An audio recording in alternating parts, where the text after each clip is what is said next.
Hi, and welcome to another edition of Jack Talk. I'm Stanton Cagle, and today we'll discuss SFA's marching band performing in London, England, the Boy Scouts potentially lifting their gay ban, and if today's technology is becoming a hindrance. Right now on the panel we have Marcus Reynolds and Dwight. We are going to be talking a little bit about why the marching band, the Lumberjack Marching Band, was in London, England, a little about what they did there. So Dwight, what exactly did y'all do in London? Well, we were there to perform in the London New Year's Day Parade. We also got to perform in a concert hall as well. It was a great experience. What concert hall was it exactly? Do you Man. remember? Or like what was it like a big one? Oh, or it was pretty big. It was a nice concert hall. The name slips my mind right now, but what exactly was the performance for? I forget. Was it like a New Year's Eve or okay? So Yeah, it's New Year's- kind of it's like on the New Year's Times Day. Square thing for London. yes, exactly. Okay, so like, did you guys did you have to sign up actually individually, or did they just select random members of the band to go out and perform in London? Yeah, you had to sign up, and you had to pay a certain amount of money to be able to go, and Okay. alumni were also able to come back as well. Okay, you guys practice a lot pretty much for that? Yeah, to we get out had there? practice quite often there. So. Oh, so you said also like previous Lumberjack alumni were coming in just to play in London. Yes, about exactly. how many people came with you? I would say a little bit over 100 or so. Oh, Yeah. that's so it's pretty good size. What's the usual size for the marching band? We're around a little less than 300. We Okay. kind of buffer around there. Okay. So I guess we all really want to know, what kind of extracurricular activities did y'all do in London? Were you guys going around kind of sampling the fairs? I mean, how long were you there besides the actual performance? Oh, we were there for about a week or so. Oh, okay. So yeah, plenty of time to... Plenty of time, yeah. We got to sightsee like the London Eye, Big Ben, and all that other things. So. And that performance, that performance that was captured, was that the only performance that you guys did out there during the parade, or did you perform at a? Yeah, we performed just mainly at the parade. We stopped a couple of spots along the way and performed for the people in the grandstands and whatnot. So. Okay. So tell me a little bit about the culture out there. How much really did it differ from like here at home? It's quite a bit different, really. Like people driving on a different side of the road and whatnot. That was kind of hard to get used to, having to look a different way to cross the street and stuff. So do they have like the steering wheels on the right hand side Yeah. and things like that as yeah, well? things like that. What about like the food and things like that? Was the food different, or was it like The food food here? was different. I mean, it kind of tasted different a little bit. So Tasted different? It did. What was your favorite dish that you had out there? I mean, did you guys go to McDonald's, eat cheeseburgers and stuff like that? Or did you go get fish and chips? I actually did try a London McDonald's. I mean, Oh, really? It had the same stuff, but Yeah. but yeah, I had to have the fish and chips. Right. That's what you're known for out there. Yeah. So. How long were y'all there? You said a week? Yeah, right around a week or so. Okay. I mean, like I said, what was your overall favorite? I mean, obviously performing in for the New Year's thing, but besides that, like, what was your favorite memory that y'all had there? Did you go out to any like Favorite memory? The tunnel system, or the tube, as they say. That was pretty interesting to what's maneuver that around. for, in like that. the cars and stuff? Or Yeah, is like it the underground tunnel, like Okay. the subway station out here. Right. kind of Yeah, and thing. subways. I mean, here in Texas, we're not really used to that. Yeah. I know. What were like any specific groups? Did you come in contact with, like, I mean, were there other schools performing and things like that, or Yeah. did you make some friends? Like, I wouldn't say I made friends or anything, but Yeah. yeah, there were a lot of people there. okay, But got to meet a lot of different new people, and it was great. Great Okay. experience. So like your overall experience in London, it was pretty good. Can you like, I guess, explain really like how you felt during the performance when you were in London? Oh yeah, like before it all even started, it was freezing out there. So God. cold, like that mixed with nerves. There were about 250,000 people there ready to watch us on the Jeez. parade route and stuff. So I mean, it was pretty nerve-wracking, but it was a great experience. yeah. I mean, I know that myself. Whenever I heard like SFA's marching band's going to be performing in London, like I said, were there any other? Was it just SFA? Were there English universities? Were there American universities There performing? were a couple of other universities, all throughout America, like like Florida, I think was there. Okay. Just high school marching bands, whatnot. Okay. So. So did you come into contact with any famous people out there? Did you meet the Queen or Clive Owen or anything like that? I met the mayor of The London. mayor of London. That's pretty impressive. And this guy said he was the grandson of Winston Churchill. I don't know if that's true or not. Was it just like a crazy guy on the street, or was Oh, no, he, it was he at like a dressed little- up in a blazer and stuff? Yeah, it was at the award ceremony type Okay. thing. So Now, it could have been him. I was looking at some of the pictures online, and I saw like pictures that you guys took like just around the London streets, and I saw a picture in a phone booth, and I've always wondered like, are there really lots of like telephone booths in London? Yes, around? like around every corner there's a telephone booth. And so- people actually like use them. Did you see a lot of people like in the telephone I booth? saw a couple, yeah. Okay. They don't have cell phones in England. No cell phones. Where did y'all stay? Was it at a hotel? Mm-hmm. You're staying in the same hotel for 7 weeks? I mean 7 weeks. days. Yeah, 7 days. Yeah, it was a Hilton hotel, I believe. So. Okay. Okay. Very nice. So I mean, just tell us a little bit about the sightseeing. What exactly? I mean, you couldn't have just been performing the whole time, or were Oh, you? no, yeah, not at all. What day? I mean, after the performance, did y'all go do anything special, like as a group? Can you Yeah, like explain as a little bit? group, we loaded up on some double-decker buses type Right. things, and we got to drive around all through London and got to see all the cool sights to see. Okay. Do y'all have any expectations for anything like this as far as like doing any more big special events like this, or are you just, as far as the marching band goes, are you guys just gonna do the football games, or do you have any other plans as far as that you know of? Well, I know that we are looking into more things, like more things to do, whether it be in America or abroad or something. Because great Um, experience. But yeah, I mean, football is our main focus type thing, Mm-hmm. but we do want to expand and do more things and get our name out there. Okay. Yeah. As far as the marching band goes, I mean, can you tell us a little bit about like the day in the life for a regular marching? What do you play actually? Oh, I Forgot play to- trombone. Trombone, I'm okay. also the drum major as well. All right. So take us through a day in the life of a marching band Well, yes. trombone player. Well, marching band. We get there. I mean, we go from 4:30 to 5:10 or so every day, In the morning? or in the evening. Ah, I was like, goodness. Too early. But yeah, it's just a lot of Lot of learning practice. drill. Cool shows and whatnot. So. Mm-hmm. You guys do like a lot of competitions, or just like one or two competitions a year? Like how many competitions, or just We the aren't really shows a you guys go out? competing type thing, but Okay. it's more like satisfying the crowd. Okay. Getting them up on their feet. Is the marching band a scholarship program? I know there's certain people that are on scholarship and Mm-hmm. whatnot. Are you specifically? Yeah, I'm on a small scholarship as well. Did you do it in high school? Marching band? Yes. Yes. Yeah. All right.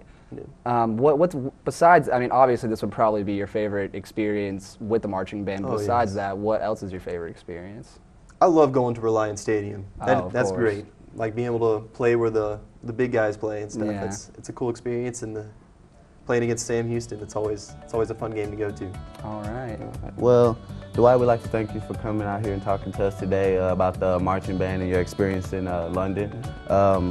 If we could have you back another time, that would be great. But that's all the time that we have today for this segment. Stay tuned, because when we return, we'll find out what the biggest controversial issue with the Boy Scouts is.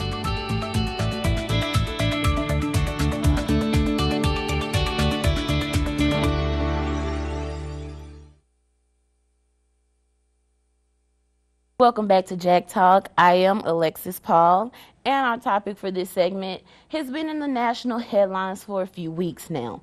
The Boy Scouts of America lifting the gay ban for all Scout leaders and members. So joining me on the panel is our guest, Mr. Trevor Metcalf, and our lovely Mr. Stan Cagle. Thank you, Alexis. All right, so let's get into it, guys. So, Trevor, tell us about you, and then we're going to go into our topic. Well, a little bit about me. I am an Eagle Scout, which is the highest rank that someone can achieve in the Boy Scouts in the boy ranks. And I'm also a member of the Order of the Arrow, which is the National Honor Society for Boy Scouts in the United States. I've been scouting all since Cub Scouts, started off in the first grade and went all the way through the ranks, and now I'm an active member, an active adult leader in my troop back home in Plano. That is awesome. impressive. Yes, it really is. I only know Girl Scouts. So do you know if the ranks kind of go the same for them?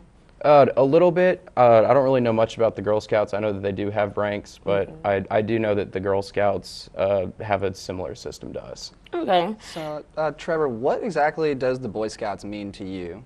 Well, the Boy Scouts means to me is all Scouts are taught to live by the Scout Oath and Law, and in the oath it says to always obey the Scout Law, keep yourself physically strong, mentally awake, and morally straight.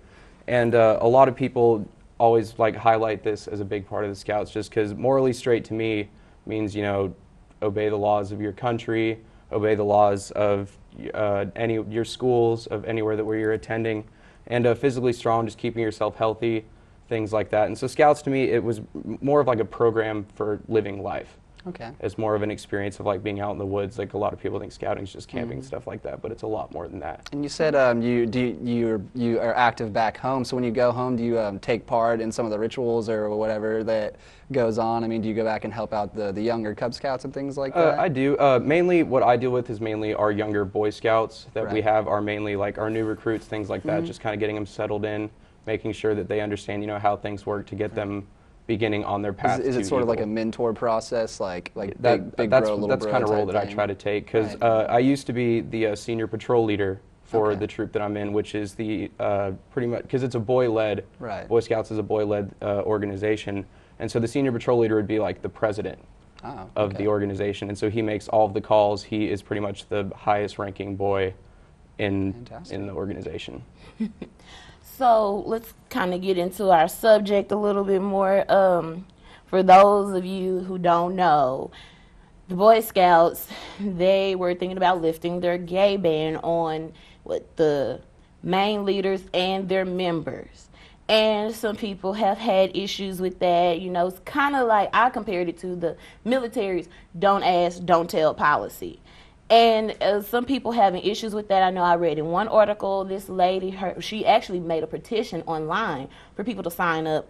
They were saying that she's like, my son, he just came out to his friends and his family and his, group, I guess, troop, his troop, about him being gay. And they found out and they were like, oh no, you cannot become an Eagle Scouts leader. And so, it caused an uproar, and this is where we are now. And on NBCnews.com, they were saying that lawmakers are actually urging the Boy Scouts to actually keep the ban. And it's a lot of, not picking on any particular political group, but it's a lot of Republican lawmakers that are like, you know what, we need to keep the ban. So, Trevor, tell us, how do you feel about that? Like, what are your feelings on any of this situation? My feelings mainly about the ban is, as a member of the Boy Scouts of America, I will back any decision that the organization decides to choose, whether or not I agree with it personally. Just as a member of the organization, you stand behind what your organization stands for. And on July 17th, actually, there was a 11-man panel that they did a 2-year review of the gay ban. And on July 17th of 2012, they came to the decision, a unanimous decision, to keep the ban so far until it becomes in further review. And I back the decision. As I said, I'm a member, so I'm going to back what they decide. I believe that, Boy Scouts, they do have a don't ask, don't tell policy.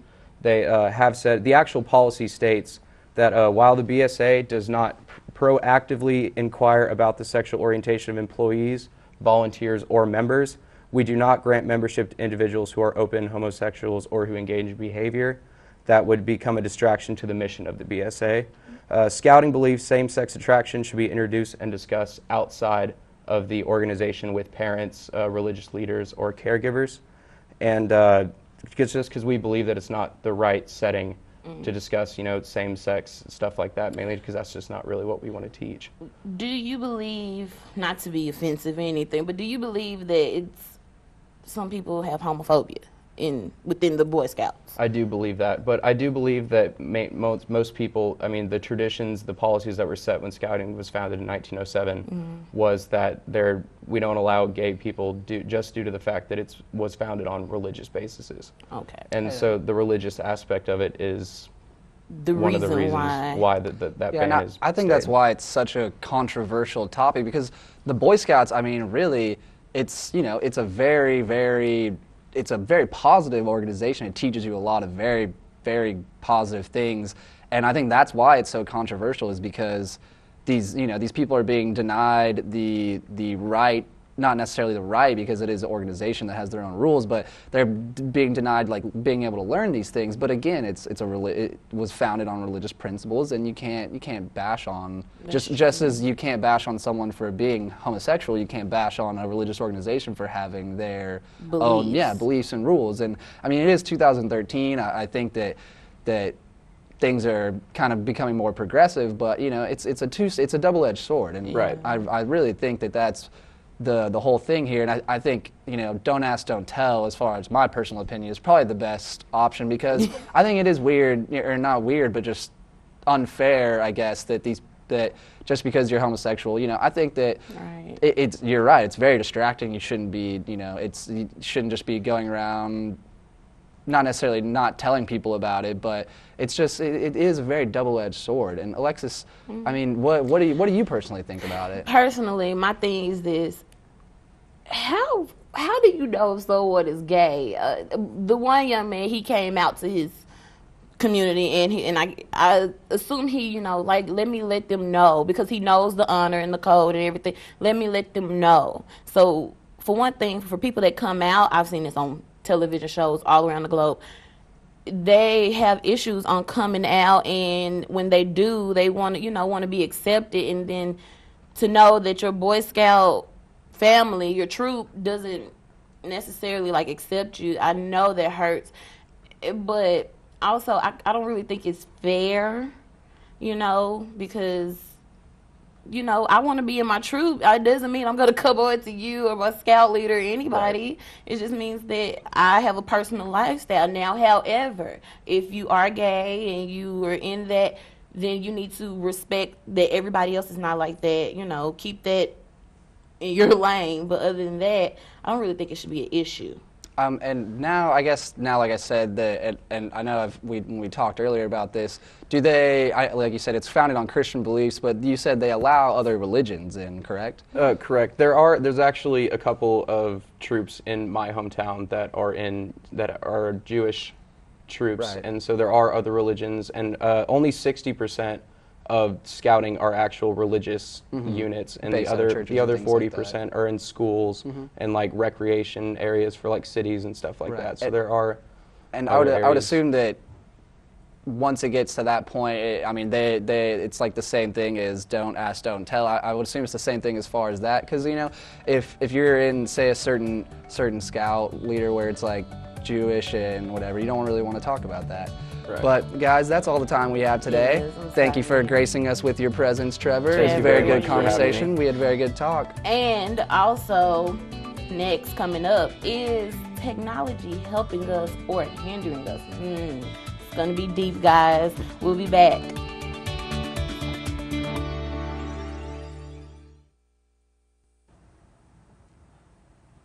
Welcome back to Jack Talk. I am Mariah Jones. Today we're discussing the topic of technology and the effects it has on our lives is both a whole good and bad. Here with us we have Ashley Lewis and Cassie Dickerson, the author of the article Technological Advances Become a Crutch for Society. Hey, how are you? Good, how are you? Ashley, how are you? Hi, good. Good. Okay. So, let's see. Have you ever had a day when your computer froze, or when you were in the middle of something really important, your mobile battery not last for more than 2 minutes, or you were lost and needed to call someone urgently, or even you left your phone at home and didn't know how you would make it throughout the day without it? Yeah, I think we all have, honestly. Anybody ever had one of those days? Definitely Just have. didn't know what to do? Definitely. Okay. Let's see. I'm gonna start off with going into what do you do when that happens? You just don't know? Stuck? when you don't have your phone working or something. Can you live without it? Yeah.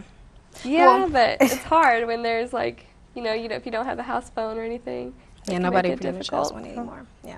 Well, when we first read your article, when you start reading it, you don't really think that it's about technology. So, what exactly about that can opener experience made you, think about technology? Well, I was actually, making salsa, and I was having a difficult time because I couldn't use the can opener. It wasn't electric, and I was getting really frustrated, and I didn't know if I just wasn't using it Right. right or what was going on. Is it so, me or is it yeah, you? I did not know. I was just like having problems, and I was really frustrated because I have to make this because I was going to eat something with it.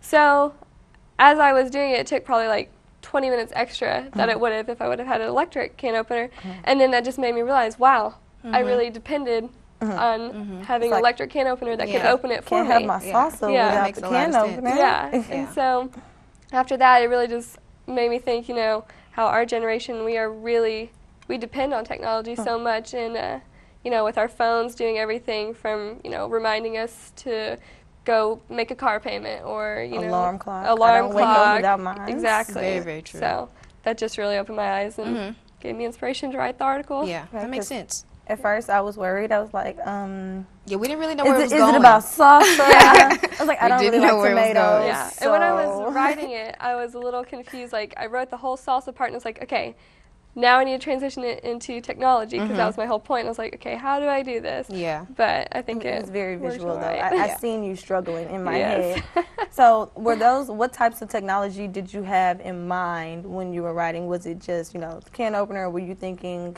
above and beyond? You know, The broader use- picture. Well, I was thinking more about like cell phones and iPads and computers. I mean, I use computer daily because Yeah, we all do. you know, you use it for the internet and to write or homework, things like that. But cell phones and like iPods and things like that, you know, I think those can be a real issue because if they're not used in moderation, like that was my whole point. Like Yeah. if you're on your cell phone the whole time, like I know kids, like they'll freak out if they have their iPad and it's taken away from them and they can't play on their Yeah. iPad or their iPhone. But yeah, so iPhones, you know, people will be walking to class and they're just looking this. straight Oh, down at yeah. their phone. They're not paying Seriously. attention. Walking Yeah. into They'll- people. They'll walk across the street and I'm like, you're going to get hit if you don't pay attention. Look up. And like with iPods, you know, people are plugged in all the time and they're just walking around. And that kind of reminds me, like in high school I read the Ray Bradbury's Fahrenheit 451 book, and it talks a lot about technology and how it's just basically, that was another inspiration for my story because he talks about how people will have shells in their ears and they just won't hear anything. And Yeah. that's like earphones, you Yeah. know. We just have those, and we have TVs the size of walls, you know. Very true. And that's just, Yeah. yeah. So, Well, we are now more wired than ever. Although millions join social network sites to connect to their friends, they're getting more disconnected from life. As every 1 out of every 2 Americans suffer from depression. What is your take on that? well, let's see. You know, how do you think that Yeah. that ties into? I think think that it it- has a lot to do with yeah, I you know agree. that actual physical interaction. I agree. Yeah. Well, I'm not really an expert on like depression or anything, Yeah. but I would, in my opinion, I would say that, you know, not having personal interaction can really hurt you because when you interact with people, you know, you have all these emotions going through, and you know, people can support you and lift you up, and you know, if you're in a bad mood or something, they can really just support you. And I think with technology, you lose some of that. Yeah, And you know, for you sure. can only put like so many smiley faces or whatever to say So how. many LOLs. Yeah, exactly. It only does so So. much. Well, it just pretty much now technology is taking over so much. As far as now, kids don't even play outside anymore. I have 2 little brothers, and they're like this in front of the TV all day with the game. So it's just like, you know, we know what the library is. We don't use it a lot maybe, but we know what it is. We know where it's located. I feel like when they're our age, they won't even know what the library is. Books are on iPads, things like that. Do you think it's hindering, you know, the generation below us because they are the future? They're going to Yeah. strictly depend on phones. Yeah, I think that's kind of two-sided in my opinion because I know we are growing more digital, and so when they get to be our age, they're going to need to have those skills to use technology and stuff. But at the same time, if you lose touch with like your personal like human interaction, and you're not playing outside, you're not exploring, you're not just like discovering the world, then I think that's going to also hurt you because that helps you develop really skills that you're going to need in the It's future. like they're not playing with other kids anymore. It's like, Yeah. go climb a Like, tree. I know. Get outside. Like, I knew these people that they went to a meeting, and instead of a daycare for like 4th graders, all the kids had iPads. Like they weren't playing with each other, and I was like, It's like This is that now. daycare? yeah, well, not. It was like a meeting, and Okay, instead of okay. like having like games for the kids to play like outside or something, they just Yeah. all had iPads, and nobody was talking, and they just jump rope. That kind of no. scares me, honestly. yeah, Yeah. me too. I don't know. Yeah, that's yeah. Well, I know I feel like it's all about moderation and control, but I do think that we've gotten so used to instant gratification, And society has really shaped modern humans into a consumer of things which we can manipulate. And I have a quote saying, a high proportion of teenagers admitted to inserting information straight from the internet into schoolwork without even reading or changing it. So they're not actually even retaining the information. They're not really learning. As a college student, I can identify with not necessarily wanting to physically go to a library. You know, if I have it at the tip of my fingers with a laptop, you know, I can understand that. But how do you think that it affects education just like as a whole? Well, like again, like the whole human interaction, you need that. And but like straight copying things, I mean that just is like an ethical issue as well. I mean, it's definitely abusing it, and you're not learning from it. You're not gaining anything from it. So I say moderation. Yeah, moderation. You're just hurting yourself. Like you have to know when. Exactly. In my article, I said, you know, technology should be an aid and not an addiction. Very true. So very, very true. Very true. It's really addicting. Do you feel like it helps as far as, you know, social networks help with family and stuff? You feel like it disconnects you from that or brings you to it? Well, if you have like distant family, I think it could help you. But I mean, if you use it for the right reasons, I mean, that's with a lot of things. But I mean, there's so many people who have like hundreds of Facebook friends, but how many people of those friends do you actually really talk know? to or go hang out with? Like, Yeah. not just online. But with families, you know, I think if, you know, you're having a family night and your kids are just stuck on an iPad or a phone, then you're not gaining anything. Okay, so that goes into the, you know, when was the last time you handwrote a letter? When was the last time you had a conversation on the phone? All of that stuff. When was the last time we ever did that? Yeah, it's been a while. But with all that being said, I have a question for you. Do you use technology or does it use you? That's all we have for today for this episode on Jack Talk. I want to thank our guests, Dwight Watson, Trevor Metcalf, and Cassie Dickerson for joining us today. I'm Ashley Lewis. See you guys next time.